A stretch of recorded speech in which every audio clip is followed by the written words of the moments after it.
We're at the moment we're going to be recording and putting it up afterwards because the live stream itself isn't working at this moment. We can't connect to YouTube. So we'll record and we may hopefully get the live stream going at some stage.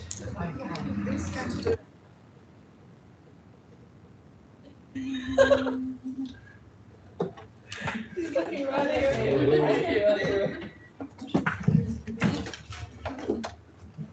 Are we ready? Okay, so good afternoon everyone and welcome to the Tauranga Public Transport Joint Committee meeting Monday the 22nd of August.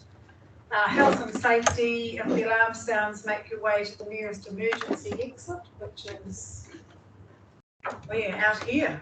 Yep. And the assembly point is on the footpath across 3rd Ave. This meeting is not being live streamed, but it is being recorded and will be publicly available on YouTube. Reminder to speak clearly into your microphones, one speaker at a time for clarity, and turn off mobile phones, please. And we've got an opening card here. Here. Kia ora tātou, me noi tātou. Taua ke rā te moana nei e papaki kau ana ki te ākau tangata ka kinga waka he Māori te tohu ki te arearenga o Mauau, he pauhiringa mau, he pauhunonga mau, kia herea ki te tika, kia herea ki te hono, kia mau, kia ita, kia u, haumi e hui e, tai ki. Thank you very much. No apologies, we're all here. We have no one in the public forum. We did have a request, but I put them off until after the elections. Thought it would be more appropriate to come with a new committee. Chairperson's verbal update. I know we decided to put that there. I'm trying for the life of me to think, was it Arataki To talk again. Oh yes, that's right. So what we need to do is think about post-election. I know that's upmost in some people's minds, but if there is a desire, there certainly is from TCC's point of view to continue the committee, and so we would need to have a recommendation from this committee to both the Regional Council and TCC that in the new triennium that we reconstitute this joint committee. So happy to move that, Madam Chair. Thank you. And in total agreement. So Andrew has moved. Stephen, you're going to be happy to second. Any discussion on that? No. All those in favour say aye. Aye. Against? Carried. Thank you very much. No late items.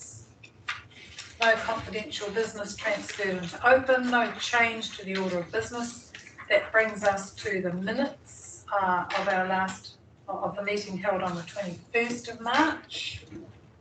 Are there any queries, anything to was that a true Happy to move, accurate? Madam Chair. Sorry.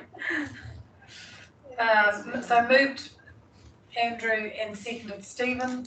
Any discussion? All those in favour say aye. Aye. Against? Carried. And then that brings us to the minutes of the 22nd of June meeting. The only question I have for the officials is, has any further work been done on the presentation that we had from Mark Wasang and Richard Drummond?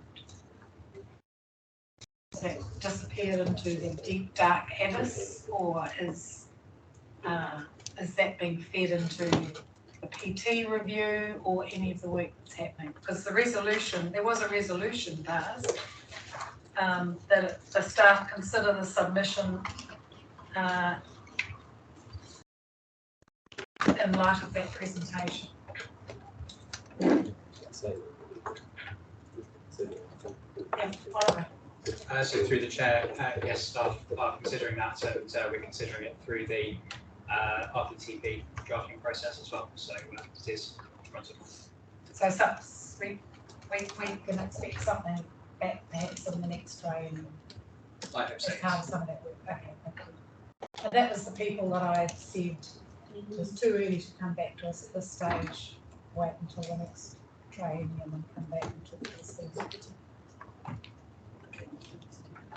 So I just turn it on to that. Okay. So any other corrections? That was the word I was looking for. No? If so, would someone like to move that's a true and accurate record? Stephen and Paula, thank you. All those in favour say aye. Aye. It's carried. Any declarations of conflicts of interest? That brings us to item number 1, which is the City Centre Action and Investment Plan. And is someone going to talk to us, Alistair?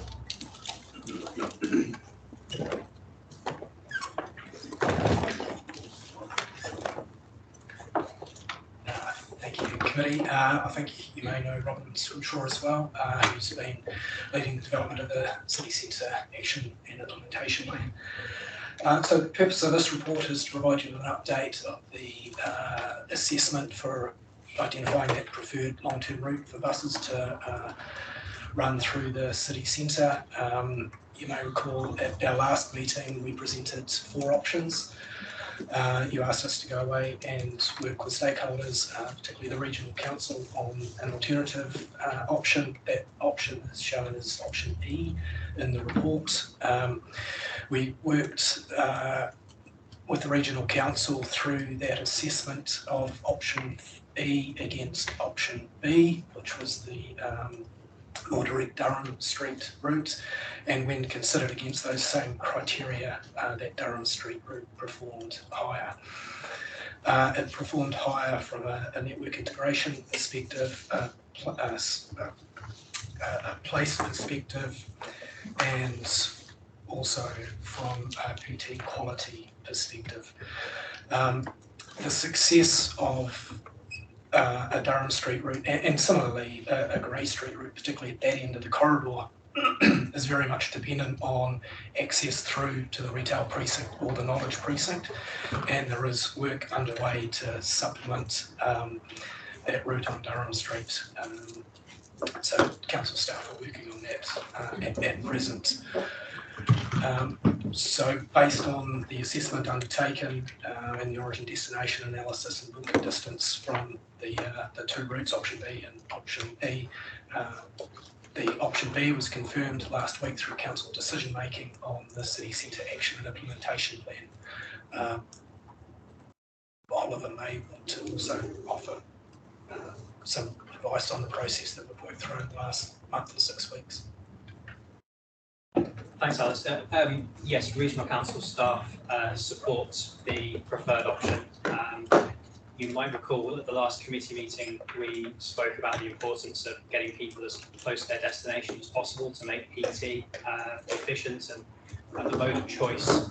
So just want to reflect on the importance of delivering that access and those laneways, and our support is contingent on the provision of those to enable the benefits that Alistair talks about to be delivered. Paula. Thank you, Madam Chair. Firstly, look, could I just congratulate you and your fellow commissioners and staff on this action plan. I've got the speed wobbles with the number of plans that you're getting signed off, but this is truly inspirational, so congratulations. Really pleasing to see that staff are in agreement on this, so thank you very much for that, and subject to the laneways. Alistair, can you just describe what this laneway, particularly the Grey Durham, will actually look like in practice? Thank you. I'm not able to describe in detail because that is still to be developed, but it will be a pedestrian access or walkable access between Grey Street and Durham Street that is accessible. So confirming the site location will help us to then confirm the detailed design, and that work to confirm that location is active and underway at present. Thank you. Thank you. Andrew. Look, can I just give a big shout out to both staff in both organisations. I think, you know, we started with a little bit of tension, but if you're getting an agreement coming to this committee like this, I think it's fantastic. And certainly as commissioners, we're aligned, and commissioners and councillors, and I really respect both parties for actually coming to this with an open mind and a collaborative mode, because that's the only way forward for us. So just want that on record, because I think it's a milestone achievement. Thanks very much. And of course, we do need to realise that there's a lot of private property involved. And so I think some of the conversations that we've had have been about what the opportunities might be that other cities have used. And you look at something like Chews Lane in Wellington, that was just I don't know, it was a wind tunnel that was like a service lane, and now it is actually quite a vibrant link between two parts of the city. I was recently in Montreal, where they have sort of a doorway in the street that goes through and opens up into a big piazza in the background with restaurants and bars and things. And so, you know, it's the opportunity, as the opportunities arise within the city, to develop some of those sorts of access ways and things that will then give those linkages throughout the retail and commercial centre, I think is what we're looking to achieve. But we do have to remember that we're probably talking private property and property acquisitions and commercial sensitivities. So hence everyone's hedging their bets. All right, so we need to receive that. Happy to move. And note the route alignment of option B. Thank you, Andrew and Stephen. Any further discussion on that? All those in favour say aye. Aye. Yes, carried. Thank you. So that brings us then through to the. Sorry. Before you go, sorry, I need to turn the page of mine. What do you mean when you talk about next steps on the business case of the long-term city centre public transport hub located now along the preferred route alignment? So you know the questions I'm going to ask, because CBD land is scarce, expensive, and an interchange or a hub might take up lots of car park spaces, of which we're quite short. So what are we talking there? So that ties in quite neatly with a possible workshop post-committee, where there's an opportunity for regional council and ourselves to talk with the committee about the development of the service model for the city and sub-region generally. That's starting to signal a shift to a through-routing service model, or a hybrid of through-routing. That would mean for the city centre, just to help me a little bit here, possibly more of an on-street type facility rather than an off-street facility, and it's that level of analysis that's starting to shape the options that would then be considered through that single-stage business case of a city centre facility. So it would be good, I think, post-election to have an opportunity to talk through, because you'll see, seeing I chair the steering group of the waterfront, that we've identified a place for perhaps a transport hub. There is a bit of car parking space there, but it's the sort of the size and scale that it would be good to have, you know, really good discussions about what's needed and how that all fits together. Through the chair, if it is possible at the end of this session, if there's enough time to maybe take 15-20 minutes, we could just do a quick run through this afternoon, if that's suitable, if we have time. Otherwise, we'll schedule a different time. We have prepared some slides to work through if the committee is able to workshop after this. Okay. I think our time is pretty limited. I think we've got another briefing at the end of this and then away, but we'll have a look at that. Yeah. Okay. Thank you. And so that brings us to the joint project updates report. How do you want to do this? We do want to have a discussion around the parking management plan. I don't know whether you want to do that in committee. So there is a separate paper in PX to discuss that one. Maybe we just park that at this stage. Yeah. Pardon the pun. Okay. How do you want to run this, guys? So I thought we could take the paper as read because it's really an update on the projects that sort of have a combined PT and project function, but we are more than happy between Ollie and myself to take, and Alistair. He thought he was getting away, but he hasn't quite. Any questions you've got regarding particular projects and their updates that are in here, we're more than happy to take questions and answer those. Okay, so Paula. Thank you, Brendan, and sorry about this. My iPad is like me, it's ageing and decrepit, and I do have a number of questions, if that's okay, Madam Chair.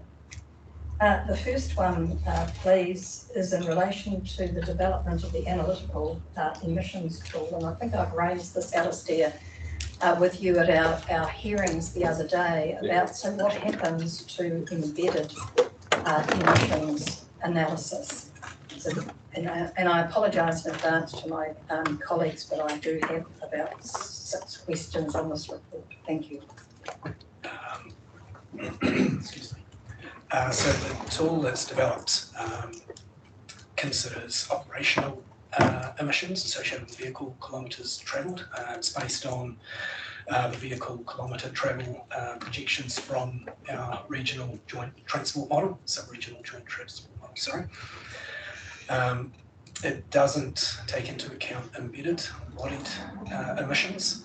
At a program level, that would be quite challenging, probably involve many assumptions, which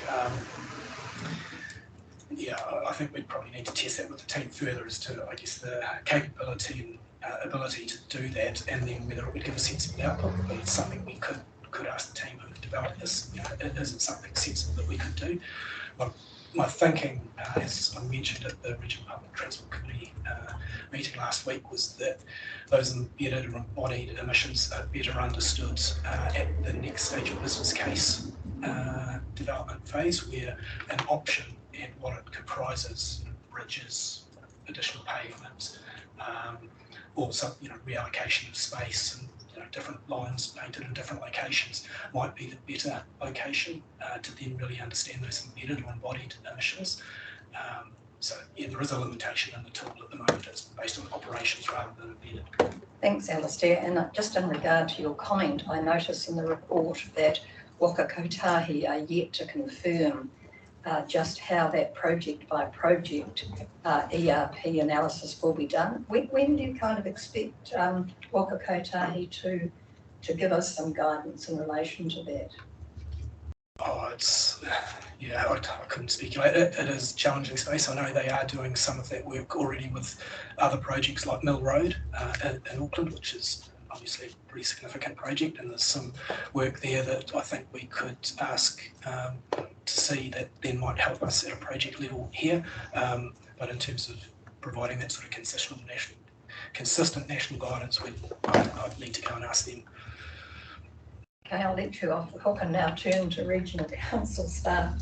Ollie, in relation to the bus facility in the city centre, it notes a very significant risk to the project in terms of the information required for the business case, and it won't be in line with the PT services and infrastructure business case. So there's not going to be, from these comments, a correlation which seems to me to be necessary. So how can that risk be mitigated and mitigated well?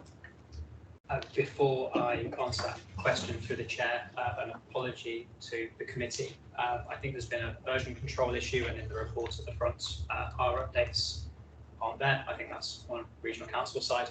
The updates in the appended tables are correct.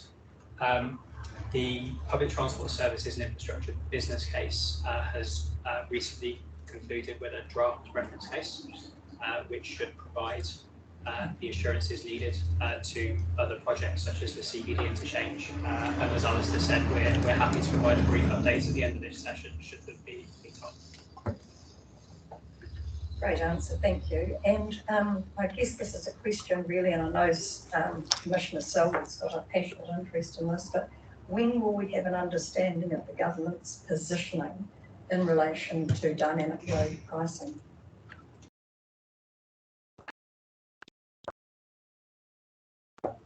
It's pure, I mean, I'm probably as qualified as anyone to answer that, but so the current timeline we're on is the model output is November, as you would have seen in the reports.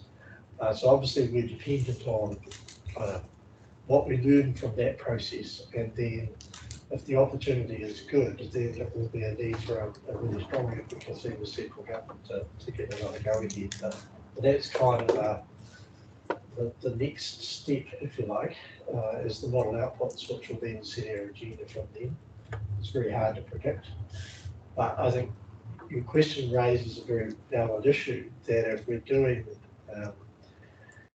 projects like the public transport services and infrastructure business case, the availability of having a pricing tool or not could be material to the way you designed the system. And you may remember the presentation that I did propose, for example, shared vehicles and express bus services on the main corridors, which was enabled by a free-flowing system, which is enabled by pricing. So, you know, these things are all mutually dependent, and so getting our ducks in a row in terms of how we think about this is important. Unfortunately, we're a little bit of a victim to the time it takes to get stuff done. But I think, you know, really also to your point, you know, having sat through the regional transport, public transport hearings, you know, there was a lot of discussion and very clear support for A, pricing, B, the short trip, what do I call it? On demand. On demand, thank you, transport, and park and ride. So all of these are components of a joined up public transport system, and just how we think through that, I think that the workshop is going to be material to that, because we want to make sure, especially before we go and contract stuff, that we've got a joined up plan that's going to work out as well. Madam Chair, last question, thank you. Tauranga West long-term business plan, any idea of when Waka Kotahi may have found an alternative source of funding for the linking Tauranga Cameron Road PT? No, again, we're in their hands. We're still at that technical level of understanding the staging and the transport model outputs around what that means for network performance. That work we're advised is imminent, which will then allow us to take that next step around delivery, or understand the delivery timeframe, noting that there's quite a considerable impact on the network already experienced out there and has been for some years. But I guess completion of the business case then allows Wakatai to ask their board for that next stage funding, but at this stage we're being told that there's an affordability issue, and quite a significant one in the National Land Transport Program. Thank you. Andrew.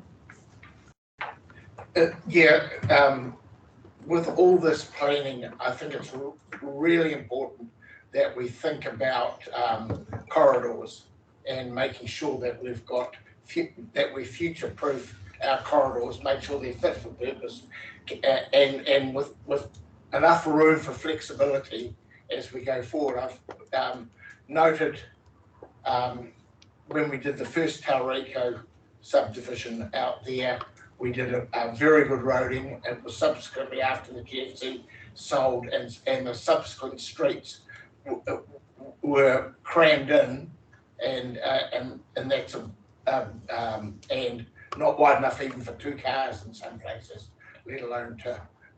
So there was the future proofing sort of went out of it. The same has happened, I believe, in Patmire, as Patmire is being developed to the east. Originally under the smart growth we planned to have quite wide corridors there, so that if we did want to include rapid rail or something in the future, that there was going to be room. And as we got down towards T2, and it got narrowed up, and I just think future planning, it's really important that we actually make sure those corridors are there and working. The other thing to think about, when we did Tauranga, and I was chair of public transport at that stage, we put all the infrastructure and we actually put in the bus services before the houses. And that served us very well infrastructure-wise, in that it was then always there. But unfortunately, we got very little uptake in the PT, even though it was there. So that makes us look in the future to see, even initially, maybe it might be an on-demand or smaller buses or whatever, but as long as we really need to think clearly about that, so that our design can cater for both early stage and long term. Thank you. Yeah, just like to acknowledge that those are matters that we are absolutely focused on as we continue the structured planning for places around Tauranga and in that eastern corridor. Some of the work that was done perhaps a development generation ago in those linking suburbs and communities back towards Tauranga perhaps didn't have that same focus, and are making it quite difficult and challenging now to provide for those true connected multimodal trips. It certainly makes that trade-off conversation around the space that we do have quite challenging as you balance the need for parking, the need for walking, cycling, buses, private vehicles, depending on the context, but certainly as we step into those new growth areas, it's a key focus.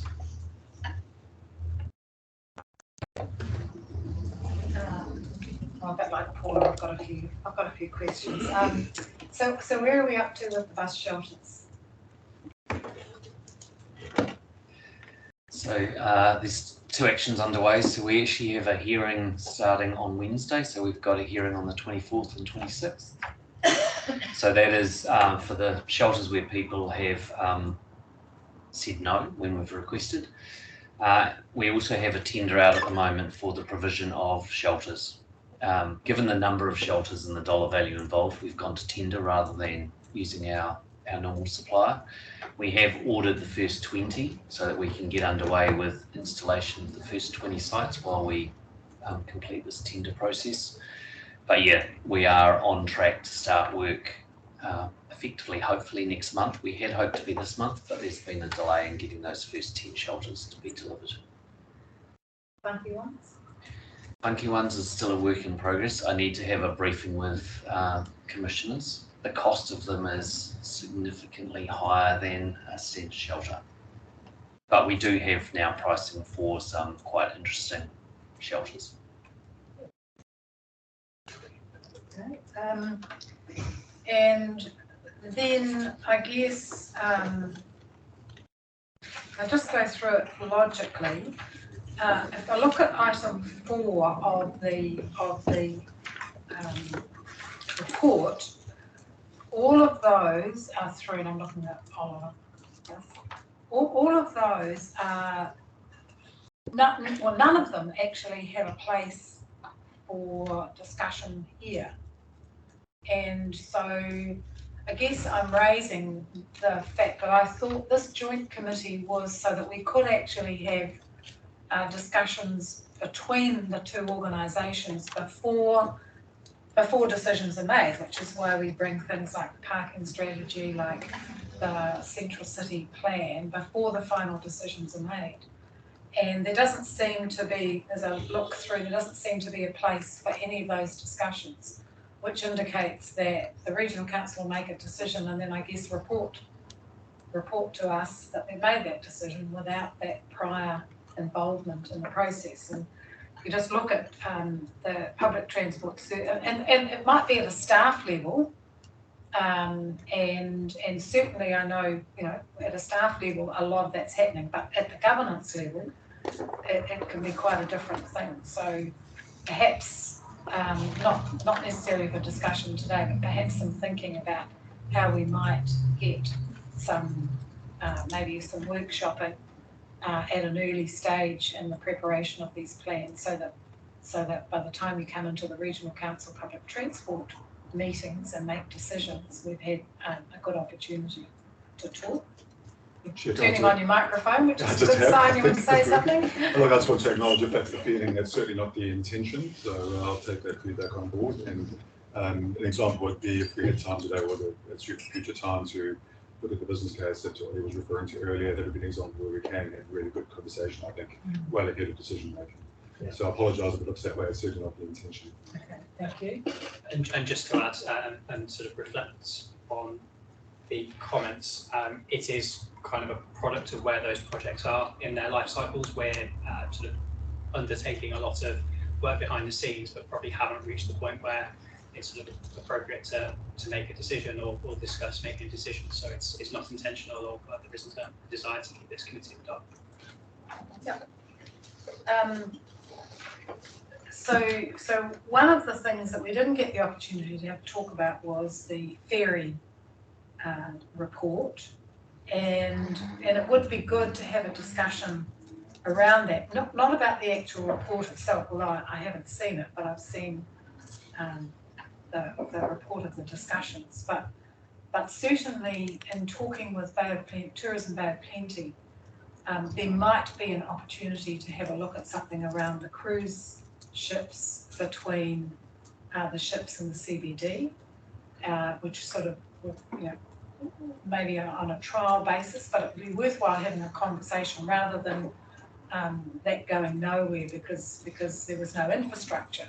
It could well be that we took a small part of that and talked together about how we might perhaps look at a summer trial or something around the cruise ships. So it would be good on the next agenda to come back with that wider report, and then have a think about in between times how we might. I'm just thinking with the new regional council after the elections, it might be quite good to have a workshop and go through some of these issues and firm a few things up, which would be helpful for you in your planning. So there's an outstanding action, Madam Chair, for us to have a conversation through the TSP with partners. So our thinking was we would have that conversation, understand the position of partners, and then bring something back for discussion. So yes, we can absolutely make that happen.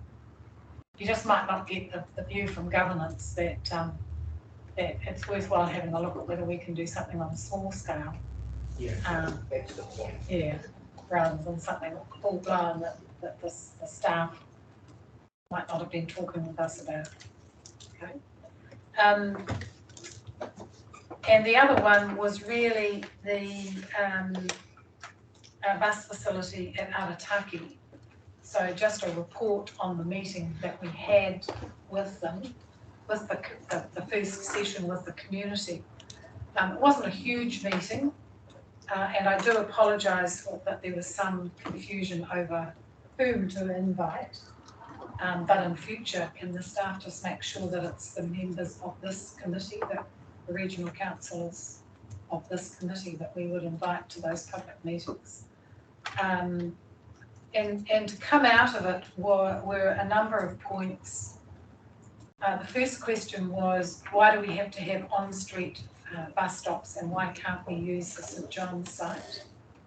And I know that you guys will be doing some work in the background, but that was the first question really that the public who were there asked quite firmly, because they did feel a sense of loss that the bus stops had been put in 2019, I think, as a trial because of the start of the B2B and a move from the front to the back, and suddenly their streetscape was significantly changed.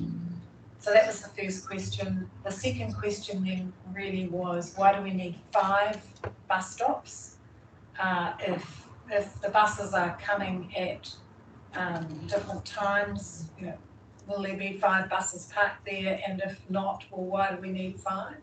So I think that would be very helpful if we had an answer around that. The third issue was really a streetscape, and you'll be aware that we've had through the website the opportunity for people to come and put in their preferences. It's quite a dynamic little tool for how they would like the street, but a very clear feeling that they didn't want to lose any of that green, any of those trees or that green scoping of covering of the build of the back of Bayfair. The fourth issue that came out was that we still have buses idling in Leander Street and back in behind. After they raised it, and I think we raised it with you, there was a cessation for a couple of months, but they're back there now. They're only idling for a couple of minutes while they're waiting, obviously catching up time in the service, but 100 buses a day does actually create quite a lot of buses parking on that street. And 3 people came to the meeting, 2 of whom had been home with COVID and taken records, so they reasonably accurate on the account. And then I also had correspondence from a number of residents now about buses using Links Ave that are not stopping and picking up or dropping off passengers, including the intercity bus. So they're using it as a rat run. We're actually stopping residents through traffic, and they're getting a bit cross that we're allowing their buses to rat run when traffic is not allowed to rat run. So, and that came up at the meeting as well. So it would be quite good, I think, to get some answers to take back. We're setting up a community group to work through with staff some of those designs and the wider linkages and streetscaping.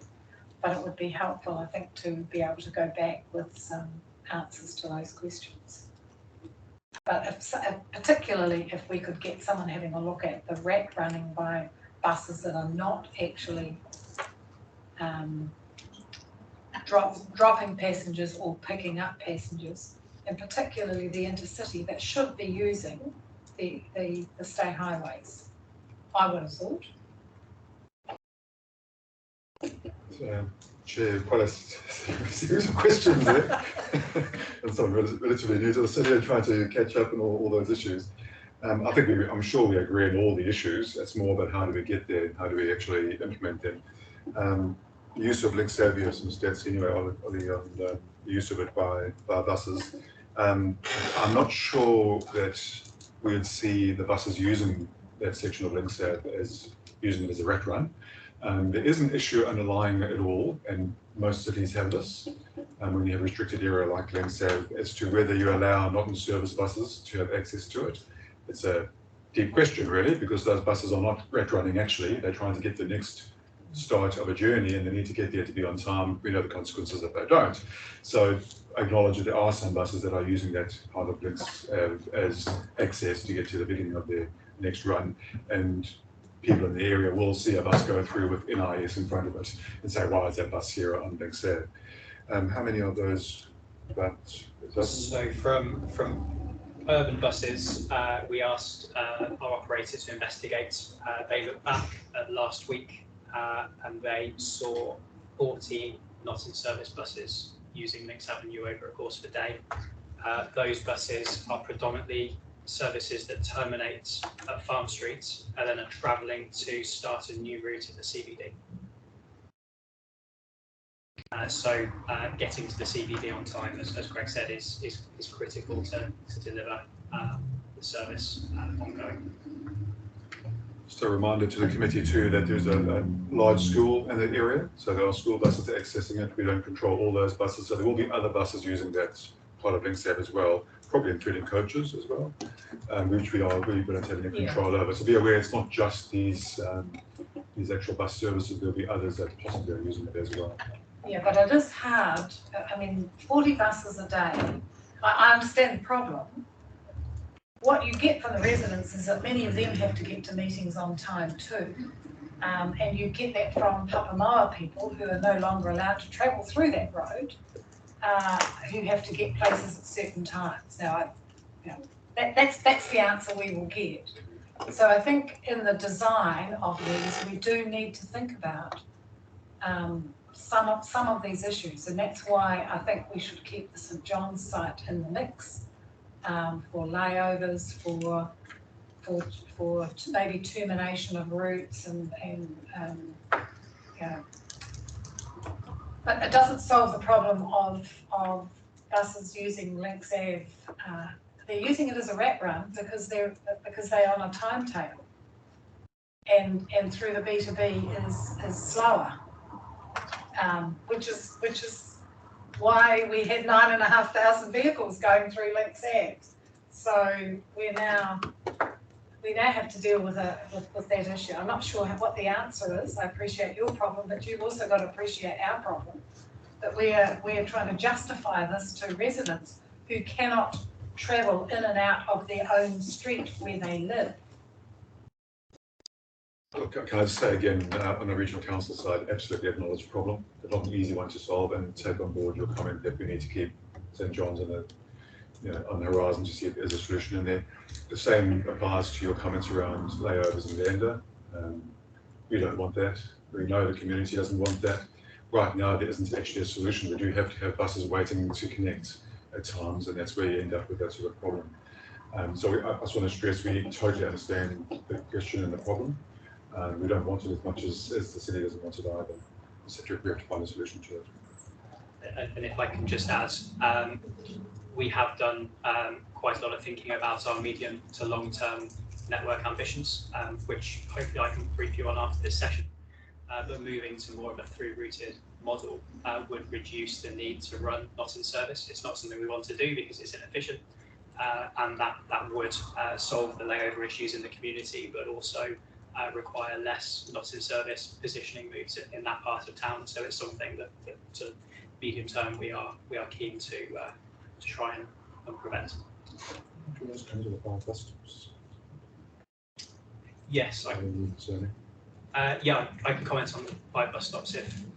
So that's work that the Regional Council did to support the Arataki PT Hub business case. So we were looking at the future PT model and the number of buses travelling through that area.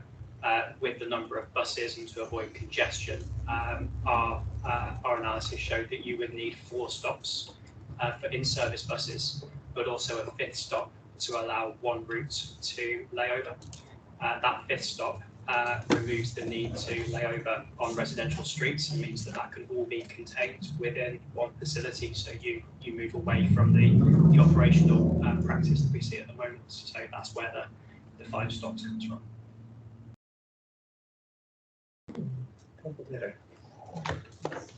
Brendan.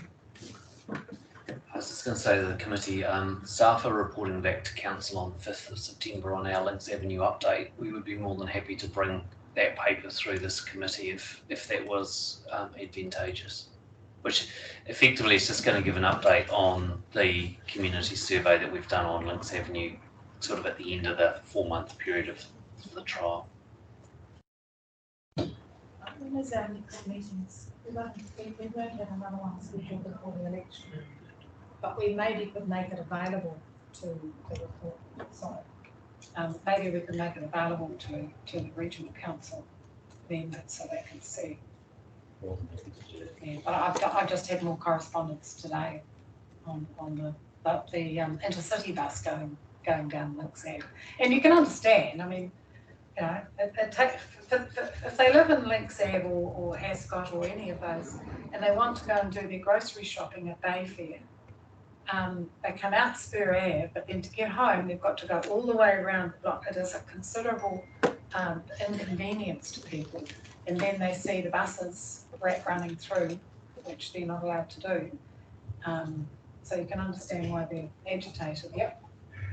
Can I just say that, you know, in defence of operations, these things are never easy. They're not, and our community, they don't, you know, they're not experts, as I'm not an expert, and I find I have to have faith in our two levels of staff to make the right decisions. And it won't be easy because politically it's not easy. But we have to get the best long-term outcome based on what I call good science rather than emotion. And I don't think there's any easy solution for Links Avenue at all. So either way, we're not going to make anybody happy, I don't think, long term. But we just have to do our best. I don't think it's emotional. I think it's that's where people live. It's their homes, it's their area. And we are putting them to considerable inconvenience that they are seeing doesn't apply to other people. So it's not just emotion. And we all want to get a good outcome. But that's a good outcome. That's why we've got this joint committee, because exactly, we are focused on slightly different things, wanting the same outcomes. But we want it in such a way that we have our community well served by public transport services that run on time, because you'll get it, I'm sure, the correspondence when they don't run on time, but that doesn't disrupt too much the life and the quality of life that people in the community have. So it was a good opportunity to pass on, but yes, if the service has been redesigned, I think the trouble is we've had a trial that's gone on in Farm Street. It doesn't look like a trial, and it's not going to be a trial anymore. One of the issues we do have with the rules around bus lanes is if something's designated a bus, it can legally go through there. So the intercity bus, etc., is perfectly legal, and we can't ticket them. I am aware of a person that has a converted house bus, but it's still registered as a bus, so we can't actually ticket it. So that is just unfortunately a really poor outcome of the way the legislation is written. We can't sort of say all buses except X, Y, and Z. So effectively, if you're registered as a bus, you can legally go through there. Which I understand completely the residents' perspective. We have put severe restrictions on them, and yet they see other vehicles going through, but yeah, they're just exploiting the fact it's quite legal to go through there. Well, let's hope the community come up with a good solution. Well, I think it does. I mean, this whole example is a case study of the need to both meet operational needs and community needs, and where, I mean, they're almost irreconcilable often, but the mere fact is that we have to take both sides of the ledger into account. I'm just thinking in terms of the rat running, as we've described it, to what extent is that pure habit because they can, or, presumably much of this is off-peak, so the buses could actually be using the B2B corridor, but probably because of habit they're using Links Ave. Maybe there's a sort of an operational concession around that, might be worth exploring. Madam Chair, could I just, just a couple of things if I may. Were staff at the Arataki meeting? No. And that I think is also an issue, because I'm quite sure that had they been there, they would have heard, conveyed their great empathy for people in placemaking, which is at our heart as well. So I do think going forward, if we're going to have these public meetings, because Andrew and I would be severely embarrassed, I think, trying to explain operational issues. So if that was possible, that would be great. And look, just a question. I note on this diagram in your city action plan, the proposed UFTI public transport link, Matapihi, is not shown.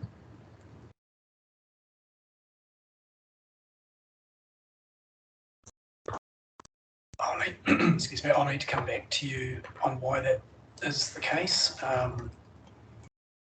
don't know the answer for that offhand, I'm afraid. Because forgive this incredibly non-technical sort of thinking about this, were a PT link to go across the peninsula, imagine the implications of that in terms of people taking alternative routes to get into the CBD? Just give 30 more seconds to think, sorry. But I can check this outside of the committee and come back to you. My understanding is that is a short 0 to 10 year focus document, and that Metapihi Link was a longer 30 plus year potential initiative. So it's not precluded from other investigations that we're looking at. That's one of those things that needs to be considered at the front end of the Hewlett's Road business case that Wakatea are looking at, that role and function of the 29A versus potentially that versus that Hoi 2 Hewlett's, and how to each sort of complement and sort of support each other. So that goes to Andrew's point of future proofing. So we just need that absolute guarantee that just because it's not 0 to 10, those longer term. Awesome. Thank you, Madam Chair. Hard to understand in that case how the removal of the rail got into a 10-year plan, because that ain't about that. However, okay. So we just need to receive that project update. There's no more questions. Happy to move. Thank you, Andrew, and seconded by Stephen. Any further discussion? All those in favour say aye. Aye. It's carried, thank you. Right, would someone like to move then, we have no late items, would someone like to move that we go into public excluded for the reasons outlined? Thank you, Paula and Stephen second. All those in favour say aye. Aye. It's carried. Thank you.